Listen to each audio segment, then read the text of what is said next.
Welcome back. It's my great pleasure as provost to introduce one of our star academic leader deans.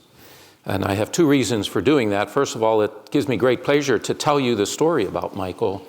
And secondly, since he's going to be asking the questions, I'm going to shamelessly suck up so that he doesn't ask me the hard ones. So here we go. Michael Meyer is the founding dean, Aga Khan University Graduate School of Media and Communications. He is an award-winning editor and correspondent for Newsweek. He came to Nairobi from the United Nations, where he served for 5 years as the communications director and chief speechwriter for Secretary General Ban Ki-moon. He is the author of The Alexander Complex and The Year That Changed the World, The Untold Story of the Fall of the Berlin Wall. And I'm told there's a picture somewhere where he's holding one of the sledgehammers. He's a member of the New York Council on Foreign Relations. And since he's been dean, there have been two events I'd like to highlight. The first is that Michael organized the project that is now known as Giving Nature a Voice, which is student-generated video pieces that are now broadcast on TV stations around the world, including Britain. And the second, and we heard the Vice Chancellor speak about Western universities' support, Michael has pulled off something that has never been done before in the history of Harvard, in that he negotiated a joint master's degree between Aga Khan University and Harvard University, and as far as we can tell, it's working really well. As far as we can tell, it is the first time in the history of Harvard that they have allowed their name to be used to co-brand an academic program. So that is a singular achievement there. Thank you, Carl. That is so much more than kind. I don't know really how to respond. When Carl says that Michael did this or that, I cringe a little bit. We have an absolutely wonderful team, a brilliant team. And the reason we have such a good team is because of the Aga Khan and all his works. And Princess Zara and her family are a magnet for global attention. Let me say one thing about this program with the Harvard Kennedy School. It's very, very interesting because we heard Stephen Tu talk about his hope that there would be a migration, not just an absorption of knowledge from the West, but a transmigration of knowledge and ways of doing things from the third world, if you will, the South, to the North, to the developed world, if you will. And in the case of Harvard, yes, no Harvard graduate school in the history of that university has ever partnered, co-developed a program before. Harvard chose Aga Khan University to come to Africa, but that's the least important part. Harvard University is co-developing this program for us. They don't have a communications piece in their adaptive leadership program, the single most popular executive course at Harvard. Communication is leadership, communication is everything, and this is where one area where Aga Khan University excels. And it's largely because of the power of the Aga Khan's example. So with that, Feroz, could we begin with you? We've heard a lot of talk about the liberal arts. We've heard a lot of talk about how Aga Khan University, perhaps the least known of the AKDN entities, we've heard a lot of talk about how this is going to transform and evolve, and we are. Feroz has overseen one of the most extraordinary expansions of a university that I have ever seen, and he's just getting started. This is going to be an exciting space. So Feroz, tell us what's exciting about this, and perhaps you could echo a theme that Stephen Tu presented. What do we have to offer in terms of liberal arts education that others do not, exporting south to north? I think the vision of the Chancellor of AKU as a liberal arts institution, as you saw from the quote, came from its founding. It was the founding vision. And people sometimes are confused because the word is called liberal arts. You've also heard the word liberal education. And it's not just about the arts. It's a multidisciplinary education that covers a broad spectrum of subjects. And the idea is that you expose the student to this spectrum of different knowledge and material, and that you could go from calculus to filmmaking to music to microbiology, and this is all in the program that the student has. But the ability to be able to deal with different material, the ability to express yourself, the ability to communicate both verbally and in writing, the ability to critically look at knowledge and try and understand it in the context of where we are. The ability to be able to question conventional wisdom, not with the intent of destroying, but with the intent of adding to it. This is all part of a liberal arts or a liberal education. And whether you study medicine or you're a teacher or you are in a professional field, this allows you to be able to then pursue a field of specialization. A liberal education, for many people, started either with the Greeks or Oxford or Cambridge offers a liberal education, but it seems to be concentrated in the northeastern part of the U.S. I have never figured out why, but that's where it seems to be concentrated, and that's where this liberal education is pursued. And as a parent, Saida and I had all three of our daughters go to a liberal arts institution because we felt we wanted them to have a broader education to be able to pursue this and then pursue a career after that.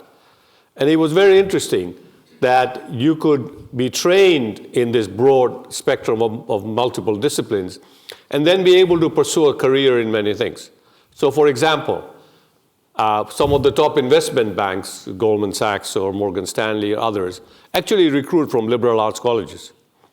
They will recruit those students because they know the one thing that they're looking for is the ongoing ability to learn new subjects, to learn as the knowledge evolves, that they can continue to do. And this is the words of the Chancellor as well. If you look at the speech, it says the ability to learn and keep on learning. Because the world is going to change. Not everything is going to remain the same. The technology is changing, the political context is changing. There are new challenges coming up. So if you have a specific subject that you learned at a specific time, are you going to be able to deal with change as it evolves and as it happens? So that for me, I think as I understand, what the Chancellor is looking for is for AKU to be able to produce its graduates who are able to deal with this through all the means that we can talk about what those are. When Carl, particularly as a former Dean of Arts and Sciences in Toronto, but also as now a Chief Academic Officer of the university, can speak about. But this is what I take from what I think the Chancellor is looking for us to do. Princess Zahra, you and your father are a pair of the most visionary people on this planet.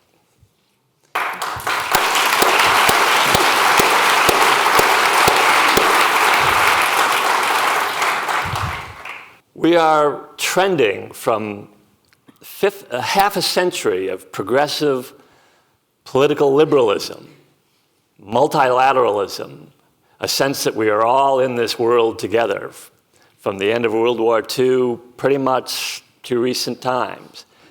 This liberal consensus, the definition of a liberal education, seems to be eroding, and perhaps, Princess Zahra, you could try to come to grips with this dilemma as you talk about your experience and the vision that you and your father set for the university.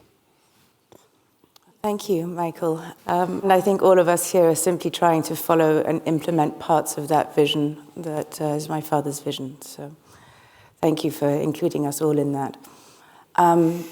I think one of the things that he intended to do by building an education system that stretched at the time from primary to tertiary was to try to jumpstart that inquiry-based education which tended to happen in the northeast of the United States, and much less so in the countries that inherited very rigid post-colonial rote learning systems. I think that a liberal arts tradition is something that I only encountered when I was a freshman. Before that, and I think anyone who's my age or older can attest to the fact that you were taught. You didn't learn, you were simply taught. When you put that into a liberal arts context, suddenly you're pushed outside your academic boundaries. I mean, while I was studying development, I also got to study jazz. Go figure. But it was just that context that to allow students to access the broadest possible number of topics to allow you or any student to learn.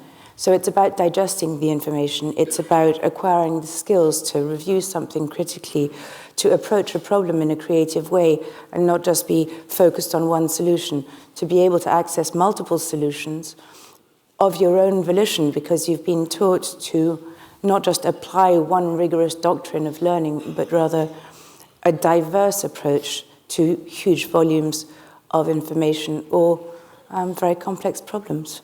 And I think that's where getting to a liberal arts institution, taking AKU to a liberal arts institution, a liberal arts university, will drive the rest of the education system in the same direction. So it will percolate not just across universities, but also through the school system.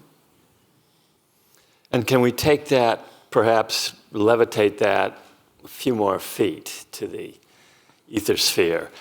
We heard Stephen Toub talk about universities as forces for change. Change the world was the phrase he used, a cliche, but in our case of Aga Khan University, AKDN, we do change the world, and we do it daily. I think the people in this room underestimate often the role that they, individually, and we, collectively, play in the world. And it's one of the reasons why so many of us in this room who could excel in any career, from making bazillions in banking to being prominent journalists, have come here as opposed to doing other things. In addition to this agent of change idea, the university as bridges of unison, this is something your father speaks of in different language. Can you address this just very briefly as well, in the context of how we're evolving as a liberal arts education university? Do you mean in terms of the geographic breadth and the long-term Well, there are some development? very challenging environments where a liberal arts education will seem alien. Indeed, this is true. It's also true in the context of the other universities, University of Central Asia, for example. Each one has inherited an academic environment which is very specific. And there is a pushback against liberal arts education because it's seen as something associated with a certain demographic. But I think that the intellectual development of liberal arts will depend very much on the initial success. And when you look at the phenomenal past of AKU that went stratospheric basically from the very beginning in terms of medicine, nursing, teaching, impacting the lives of women, because those are very often less medicine nowadays, yes, but impacting the role in the lives of women from the start onwards.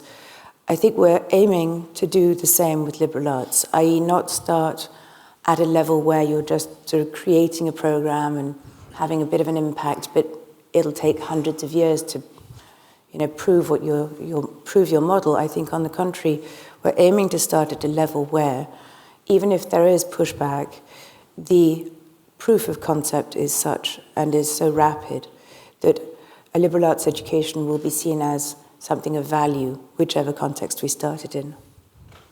And that will take time. And as everyone knows, among all these institutions in the world, we are one of the few who play a genuinely long game, if I think that's fair to say.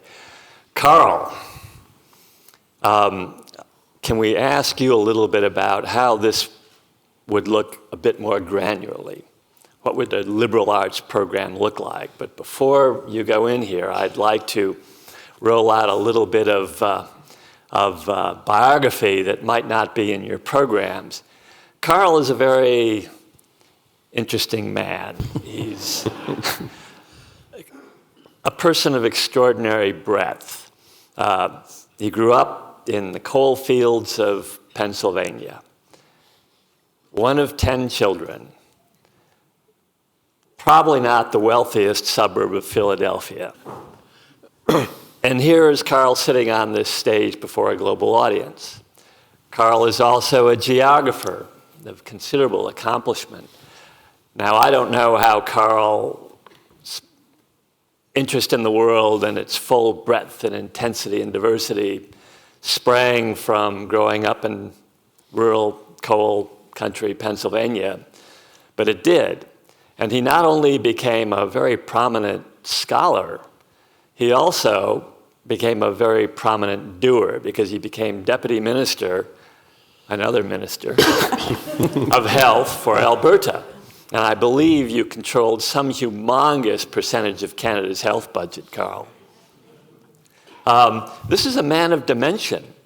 This is a man who's taken learning and applied it in very practical ways.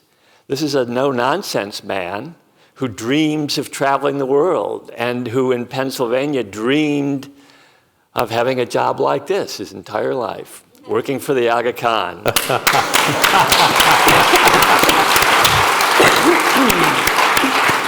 In his small way, he is a model of why we are all here and what we are doing here. So, Carl, take that softball away and hit it. It pays to give a good introduction. It's a question that's come up at several points along my various institutional careers. What is this liberal arts and science thing?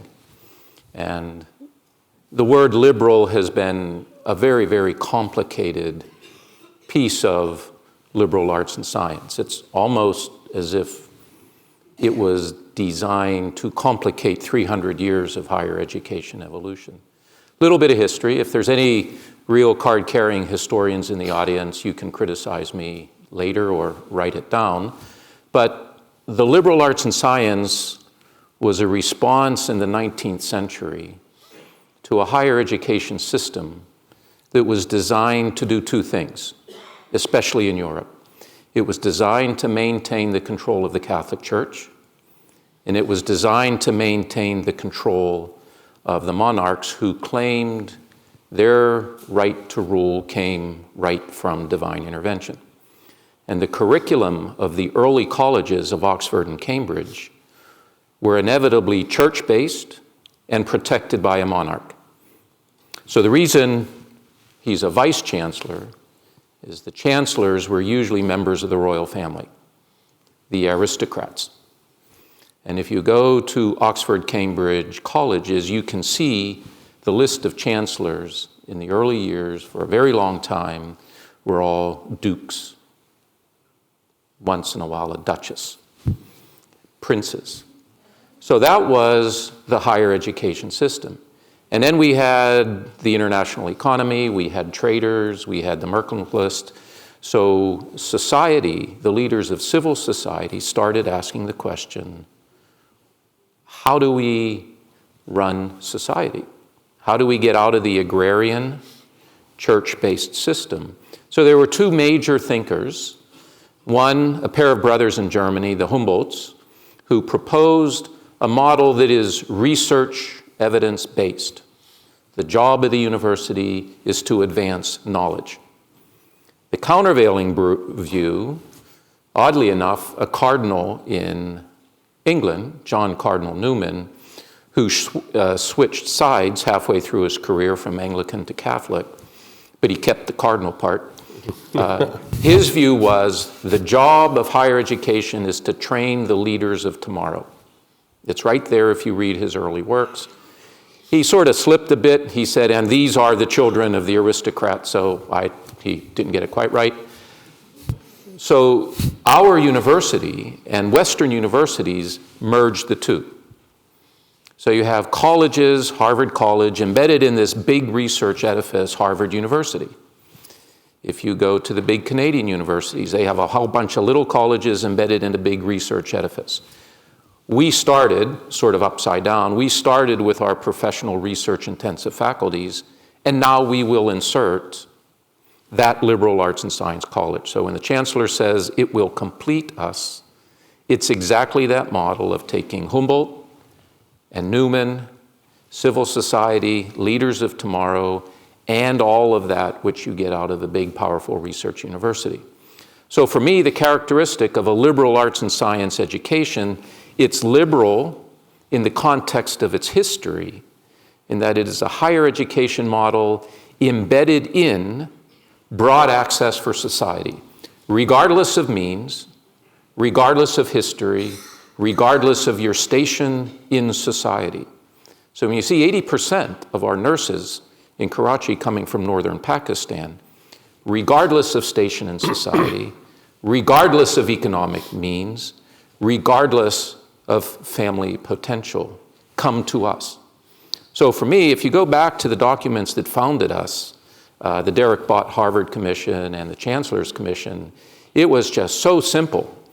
After struggling to find purpose in the sprawling Canadian higher education system, to begin to see the clarity, the precision that the Chancellor has brought to the mission of AKU from before it was founded. Derek Bok is one of the icons of 20th century higher education. You don't get to be in my job without reading his books, and he's an academic, so they're whopping big, thick books. Like, it's not a quick read. But you map all of that to the vision of the Chancellor that you heard about this morning, and I think we are the living embodiment of that model of broad-based higher education to create civil society in a pluralistic context. That's the short version. We'll get to the long version shortly. No, you got to pay tuition for the long version. Now, Carl, I'd like very briefly to ask a little bit of follow-up, and Princess Zara and Feroz, if you would like to chime in very briefly, because I would like to get to Naguib here. I teach in Kenya, and even in the United States, where young journalists that I trained came out of a liberal arts education, the art of critical thinking, the art of challenging authority, just the sheer brass that it takes to raise a question that may cause a professor to look askance at you. This takes a certain training, a certain cultural tradition.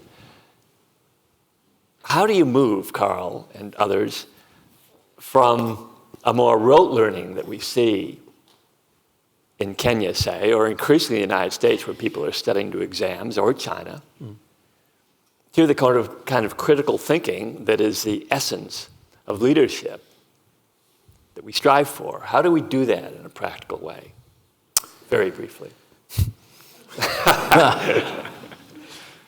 I think the way we hire our academic colleagues, what we look for, how we assess, how we reward, how we promote our academic colleagues. If we look only at computer automated exam outcomes, then we will propagate the species. If we give our academic colleagues the time and the class size and the resources to do a much more intensive mentoring, a sort of British tutorial style of higher education, then we will produce that generation of critical thinking. And when I was in my old job, several jobs ago, and I would interview the employers of the students who graduated from arts and science, these were big banks, big industry. I asked them, why do you hire arts and science? Because their payroll departments wanted to hire MBAs. And this is not to criticize anyone who holds an MBA, but the CEOs were looking for people who could think, who could speak, who could analyze data, who could construct an argument. And towards the end of my run in Toronto, they started saying, and who could speak in more than one language. So there it is. And Princess Zara, did you ever have a breakthrough moment where you discovered your own power as an individual and perhaps free thinker at Harvard and challenged orthodoxy? And I do remember sitting as a freshman, sitting in a History of Africa course where the professor was expounding the benefits of African socialism. And I thought, hang on a sec, I just came back from Tanzania. Didn't look like a very good model to me. But couldn't say that because I'm an 18-year-old student and what the hell are you doing going to Tanzania? But no, to get back to I think your topic, I think that you're actually touching on the chicken and egg nature of civil society. Because where we don't have a free media, where there isn't a fair judicial system, where there isn't structures of the administration and the nation that work, it's very often because there aren't enough qualified people to build those structures or to man those structures. And therefore, those difficult questions don't get asked because there is no fair and free forum to do so. So without training people in liberal arts and training people to ask those questions in an informed enough way that it is not a challenge, it's simply a set of questions. Without having those people present on the national stage, you don't build civil society. But without civil society, you can't train those people. So in this particular context, I think when you're talking about forming people who have the intellectual ability to challenge the status quo, it's something that you have to do with great intellectual capacity. And I think that's what Carl was saying. It will depend on the quality of the faculty and the training. Excellent. Can I if I could just add a very short response. In addition to this openness that Princess Zara and Carl talked about, for the faculty or the professor to accept this challenge, and I think it's understood also, it's a challenge, the culture, you talked about it in the context, the challenge is with a view to add rather than to destroy, and that's somehow lost today in the world, because challenges are seen as an attempt to destroy or demean or put down. The other point I just want to make, going back to Carl, I think the history lesson that Carl provided was very useful on the Western liberal education model. But as you heard in the quote, liberal education without this definition was part of Al-Azhar University 1,000 years ago. It was an invitation to scholars to come and learn from knowledge from far away, and then continue to add to that knowledge and invite people from other cultures and other religions and so on. So this openness to absorbing and learning and adding was part of the Islamic intellectual tradition from almost the very beginning.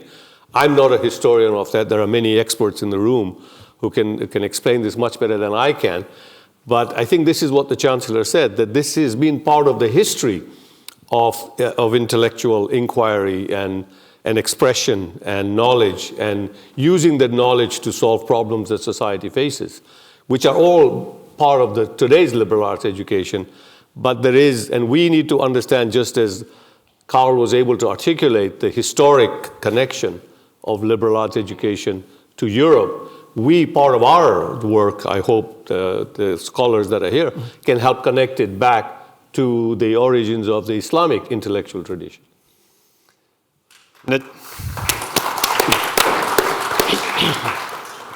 Naguib, you are a magician.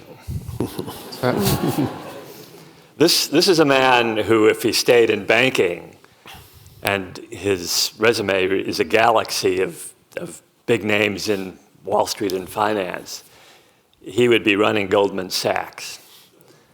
Like others, he has chosen to be here with us, and I think that says a great deal about both the man and the power of this institution.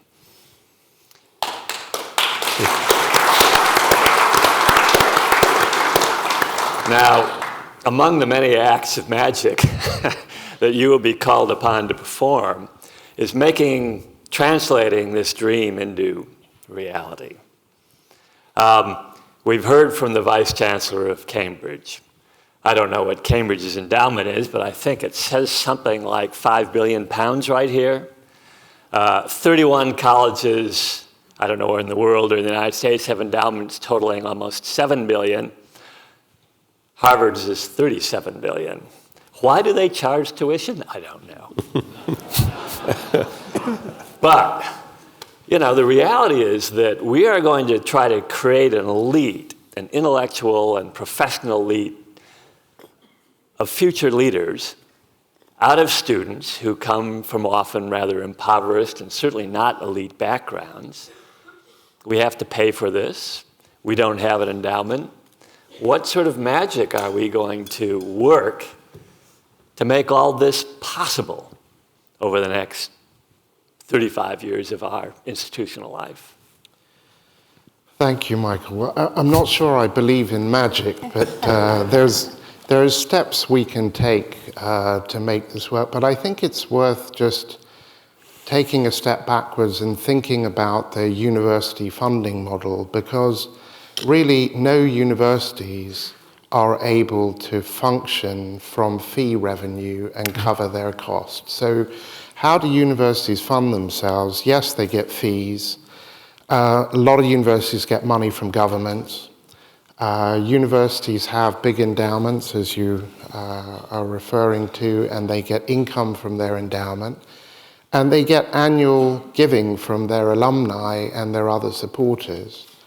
So if you look at it in our context, you know, we operate in mostly in developing country contexts where we're trying to provide a world-class quality of education, but we can't charge the fees that correlate with that world-class education to start with. And we have a principle of universal access irrespective of the ability to pay, so we have a double barrier to earning a lot of money out of fees. We're a private university, so we don't take money from the government to subsidize our programs. And we're a very young university, so most universities built up their endowment over many, many years. We've only been going a very short period of time, so we don't have big endowment, and we don't have a big alumni base. So most of the endowments that have been built by universities come from alumni giving money to their alma mater, and it takes time to have alumni who've made enough money who can give it to the university to enable it to build its endowment, and even alumni who get to the point in their income cycle where they have surplus income to give annual giving. And we're beginning to see that after 35 years of operation. We have people who've graduated, particularly from the medical college, who are very generously giving now to the university to acknowledge what the university did for them. So when you look at our model, we're very challenged. So we can't charge high fees. We don't take money from governments.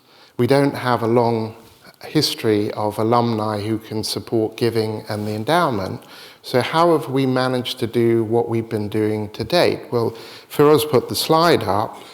The chancellors contributed a huge amount of money to get this university off the ground. And this group of people and others in the Ismaili community have been tremendous supporters. So if you ask Richard, our Chief Development Officer, how do you get somebody motivated to give who has no connection to the university? A lot of the people who've given from our community have given because it's a project that Hazrat Imam wanted to push forward, and they followed his lead and said, we will support what you want to achieve. That's a pretty unique situation. I don't think any other organization would have been able to mobilize support from a standing start like that. The other thing that AKU has done, which doesn't really come out and wasn't in Firoz's presentation, AKU was very early in figuring out how it could develop income-producing activities that built on its strengths as a medical college and teaching hospital. So it developed a whole series of businesses in healthcare that produce today over $40 million a year of profit. And that $40 million of profit from the labs and the private clinics and the other things that we run goes to subsidize the medical education program. So we don't have a big endowment, but we have a business. If we had to have a business, if we had an endowment that was generating $40 million a year, we'd need 800 million of endowment to do that. Instead, we have a business that's been started from scratch and built up to be able to do that. But even in the medical side, where there is more prospect of people developing relatively high-paid jobs and getting jobs immediately out of university, we're challenged in that model in terms of being able to keep up with the investment required in the health system and produce the education at the level we want to run the education program. So that model is really creaking and straining and under real pressure today. And without developing the new graduate schools and the Faculty of Arts and Sciences, we have to do something to take some pressure off that medical education system to be funded only from the hospitals and the clinics. And in some of the places we operate, we probably can't do that much more to grow those businesses because we're already pretty big in those countries. So we have to do more to develop the endowment and the giving program. And we can't rely on the Ismaili community to do all of that. So we have to get much better at going outside the community and developing an endowment so that the medical program, which is at the core of AKU, is able to be kept at the kind of standard that we want to operate in. Now, when you move to the graduate schools and the Faculty of Arts and Sciences, the problem becomes much more acute because you can charge even less fees than you can in medical school. Medical school fees globally are amongst the highest of any discipline. You can't charge in an undergraduate liberal arts those kinds of fees because people can't afford to pay them. So our problem becomes all the more acute. And I think the solution lies in multiple strands. One strand is to not be wedded to starting too big in anything. So you've started a media school. We didn't build a building. We did it in a rented premises. We started with a few faculty, a few students. We're gradually developing it. So starting small and then scaling up as and when we can afford to do it is definitely one route. And we've learned a lot about that in the University of Central Asia, where we had a very big vision for the liberal arts education program, and we shrunk to do it in a much smaller scale, to do it at the level we could afford to start at. So starting small is one. The second is having partners. We don't need to do this all ourselves. So we heard from the Vice Chancellor of Cambridge about how interested they are in learning from us and working from us. We heard about the partnership with Harvard. We have many friends out there and many places we can go to get help. So we don't need to do it all ourselves. And I think the third thing is to get much more serious about raising the kind of money that will be required to support these endeavors. So I think that the practice of launching at a scale where we can afford the launch but we can't afford the aftermath of the launch is a very dangerous way of working. And I think one of the disciplines that the Board of Trustees has tried to bring to the university is to temper ambition to be responsible with what we can actually support going forward, because there's no point starting something that you can't maintain after you've started it. So we are scaling up the fundraising capacity at the university, and what we really need to do is to go outside the community. We need to get to the next generation in the community. We have a lot of people who are very, very well connected in our community, and we, instead of just looking to the community to provide funding, we've got to look to the community to make connections and introductions and help us get this funding from elsewhere.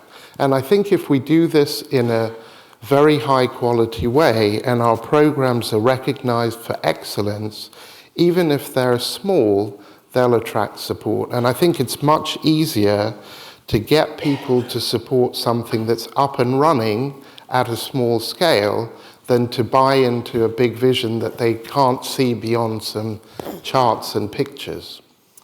Very well said, very comprehensive. Thank you.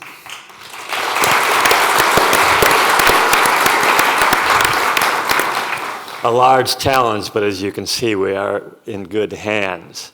And now it is your turn. And a brief glance at the questions. I did ask softballs. Sorry, these are not. So, Princess Zara and Feroz, you're on the spot once again. In some parts of the world, education systems are not supportive of the core values of liberal arts education.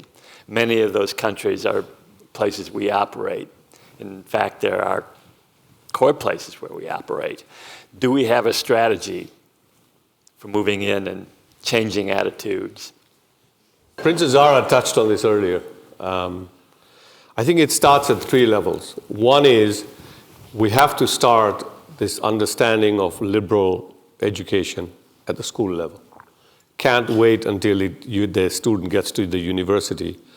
The IB curriculum that AKES and the academies have begun is it's basically a liberal arts curriculum. The examination board the AKU examination board in Pakistan focuses on that at grade 6. We start with the kids with this middle school program to get them to understand. And I'll give you an example of how that happens. They're learning mathematics. So the teacher today comes, there's a book, a textbook, and they're prescribed they need to know this problem, this problem, this problem, and they have to go through 3 pages. The exam board curriculum says, we're going to take you to the stock exchange. You're going to see how a stock exchange works. And they learn about decimals and fractions and percentages, and they learn the same material, but they also learned about something else. They learned about how the economy works. They learned about budgets. They learned about currencies. They learned about other things. That's the difference between a rote learning curriculum and one that we are working on. So that's the second point. The third, and I think this is the most difficult part, is we have to get the parents to understand the difference. Because parents make the choice. They decide whether the student goes to this school or that school, whether it's this curriculum or that curriculum, or this exam system or that exam.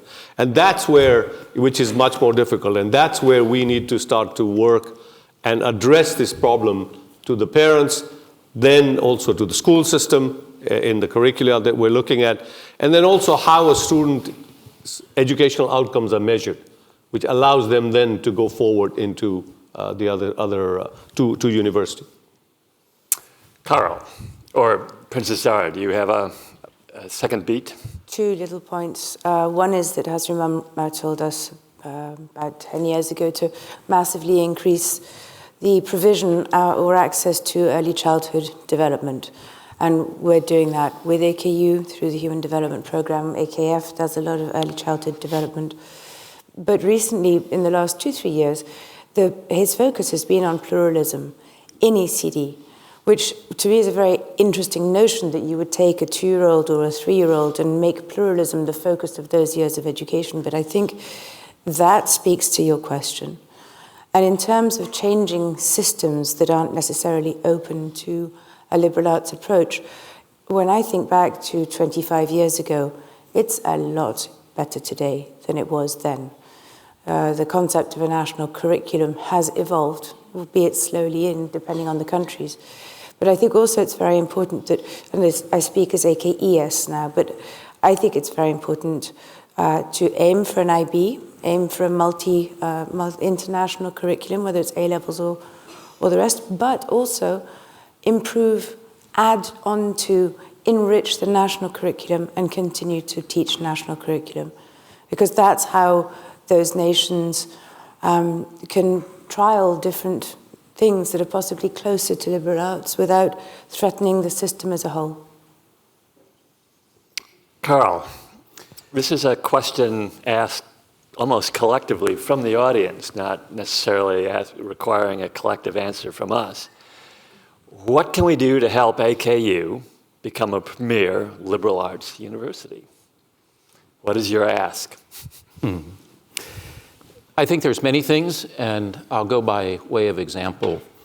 As I've started traveling around to meet groups of our alumni in and around Baltimore, especially at Johns Hopkins University, we have over 30 graduates who are now in very senior positions within government and industry, Hopkins University, the Baltimore health scene.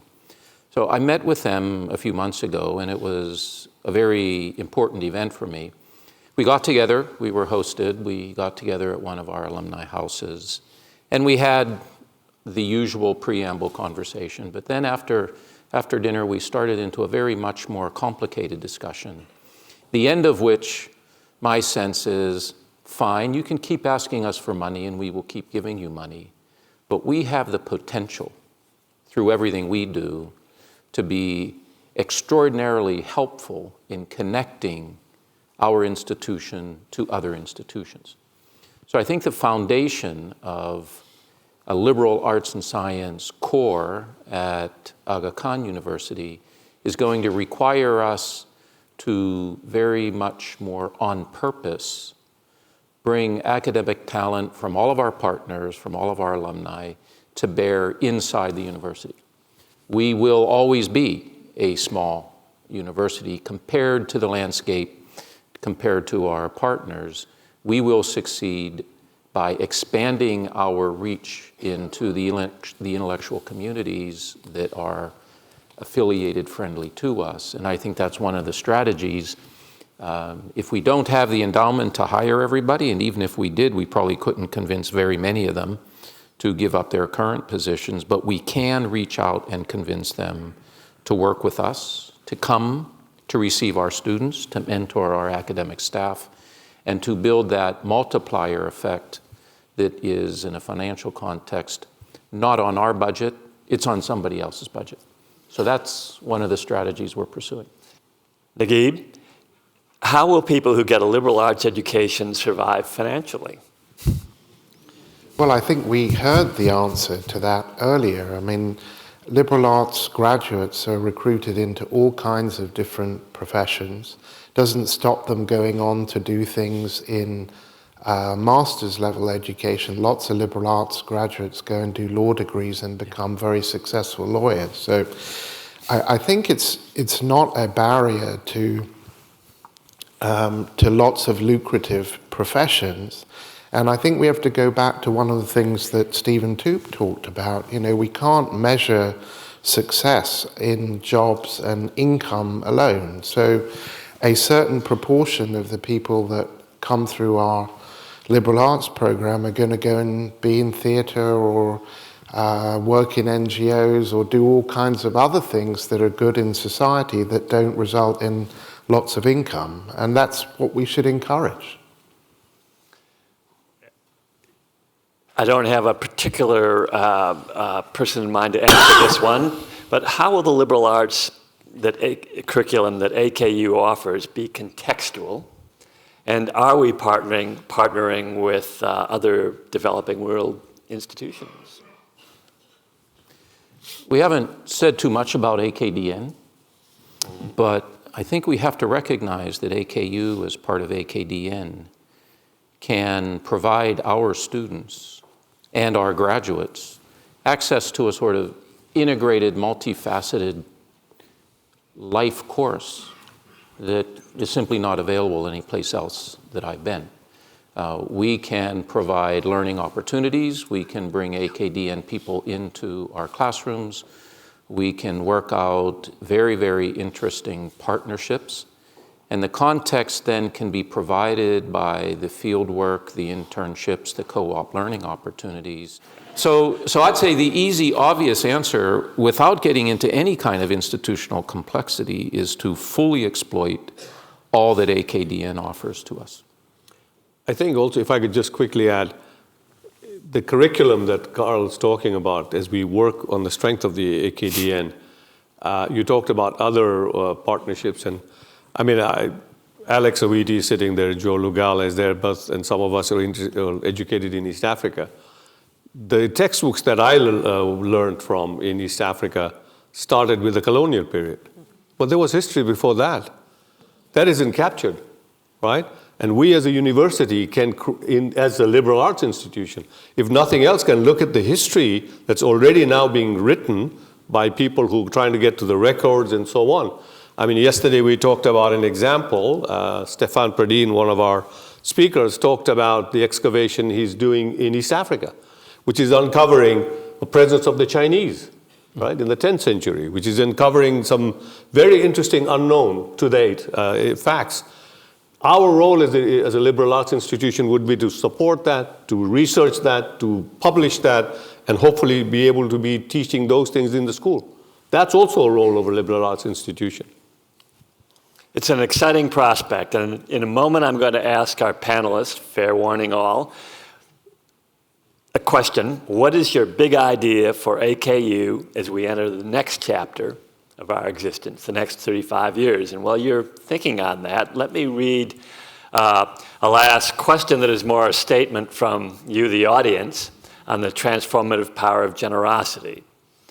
The small token of generosity by the donors here in this room is by no means comparable to the generosity of the Aga Khan and his family. I would have clapped for my dad, I can't clap for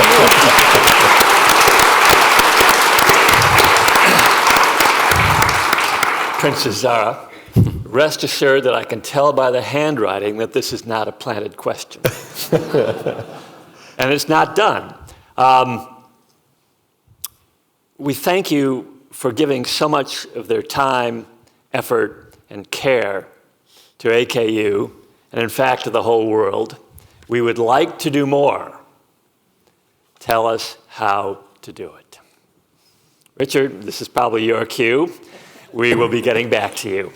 And now on to the final question from our panelists in no particular order except your eagerness to answer. What is the next big idea for our next 35 years? Well, I'm happy to start with that. I mean, you were asking about the magic and how we're going to do it. One of the things we haven't talked about is technology. And so how can we embrace today's and tomorrow's technology to facilitate the development of these next streams of the university in a way where we can reach more people more effectively without having to do it all in bricks and mortar?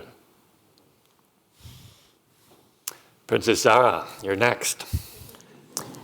I think I would say, first of all, thank you all very much. Thank you. And I will pass that message to, as we call him, the Chancellor. But I think interdisciplinary study. So when I was in school, you learnt history or you learnt mathematics. And today, the sciences, the arts, big thinking, metadata, all of that is interdisciplinary study. The academic silos are breaking down. And I think that AKU will benefit from knowledge and knowledge in those areas as they are today, but also moving in that direction tomorrow.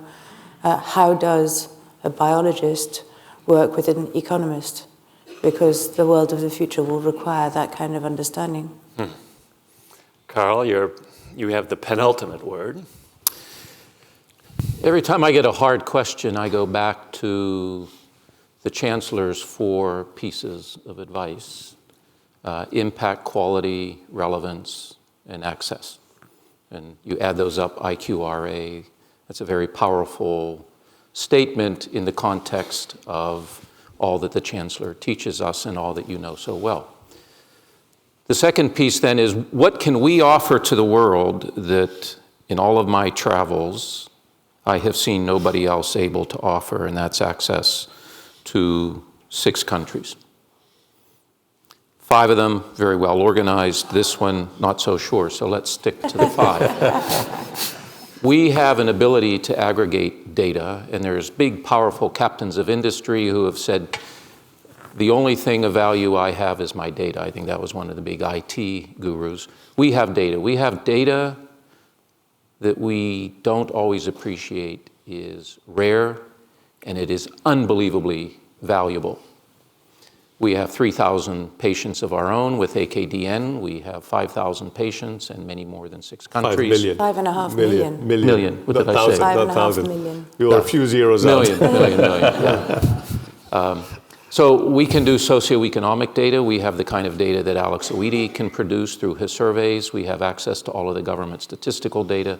We alone can create a multi-country integrated data system that looks at health outcomes, social determinants, economics, income, and we can do this, and we can get it organized, and we will have the world lining up to help us understand our data. And I've already asked Al Karim to get the pricing access model developed before we need it. So I think the big idea for us is to understand that as we sit in a multinational setting, a lower middle income multinational setting, which will soon have a very, very high proportion of the world's population, and will have an enormously high proportion of young people, it's sitting here. We don't have to buy it. We already own it. We already generate it. It sounds very mechanistic, but if we could get our hands around the value of our data and integrate it into everything we do, first of all, I think we would make the Finance Committee lose less sleep. And I think we would position ourselves as transforming higher education in the world. Ladies and gentlemen, the future is ours. Feroz, can we close with you? I think there are some really powerful comments. I want to piggyback on what Princess Zara said. The interdisciplinary part is really important, but I think it has to be embedded around something. And I think that is, the idea is stem cells in regenerative medicine. I think that's the next big thing that the university could focus on, but not because it's a medical or health sciences. Obviously, that's a big part of it. It's going to affect the way we teach science, the way we treat patients in a hospital, outside. And since a lot of our income, a lot of our knowledge is based in health sciences, that is the next generation. That's the next phase. And we cannot afford not to be in it because it is where medicine is going, healthcare is going. But it also has the multidisciplinary dimensions. You need to understand the economics of treatment that come out of it. We need to understand the ethical issues. So when we talk about a liberal education, the whole area of philosophy and ethics is a big part of it. We need to understand the actual treatment of it, and that engineering will be part of the solution of how you're going to deliver some of these treatments and what the substrates are going to look like in some of the treatments and so on. And much is unknown. And the fact that we are dealing with the unknown is where I think a liberal education is very powerful, because as things evolve, we need to adapt and add. And that's where, so I think for the next big thing, I think using that as a platform to build off, I think, and using the data capability and the other aspects of it, I think could be the way, a powerful way for us to go forward. Thank you, Feroz. Ladies and gentlemen, thank you. I think your attention has been intense and obvious, and your questions good. And perhaps you could join me in thanking our panelists. This was quite an extraordinary